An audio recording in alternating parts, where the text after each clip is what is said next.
Let's replace the distributor cap on this Jeep Cherokee with a 4-liter inline 6-cylinder engine. Well, first thing we need to do is establish where number 1 cylinder is on the distributor cap. And so you'll see it's right here. Somebody's already gone ahead and put a few little dots on here with a paint marker so we can know where the firing order is, which we need to reinstall them. It's not a bad idea when you're doing this job to install new rotor, plugs, and plug wires when you're doing the job. But if you're going to reinstall the old wires, it's helpful to have them marked so you know where to reinstall them. If you take a look at the screen capture on your screen, you'll see the firing order here is 1, 5, 3, 6, 2, and 4 as we go clockwise around the distributor. So now that we know where these belong, I'm going to go ahead and just remove them from the cap here. Pull each of them off. We're going to set them aside. Pull the coil wire, that's one coming up off the middle here. Get these all out of our way.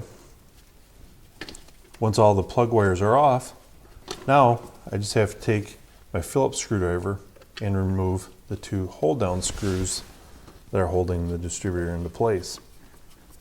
Once both the screws are removed, I can pull the cap up out of the place. And again, while we're in here, let's go ahead and install a new rotor into this distributor. It easily picks up and we can slide the new one into place. Now we'll take our new cap. You'll notice a rounded tab and a squared off tab. And on the distributor itself, you have a square tab and a round tab. So we need to align this properly and get it into place. It's a good idea to kind of get it set into place first. And now I'm going to take the screwdriver and tighten down the screws. And it's a good idea to work both of these screws equally rather than crank one side down and then the other. You run the risk of snapping the cap off or getting it not lined up properly, which could damage the rotor and the cap itself. So as I work my way back and forth, getting these torqued down properly. There, we got them all set. Now, again, we put our coil wire on the center and we've got our plug wires. Remember that number 1 is right here.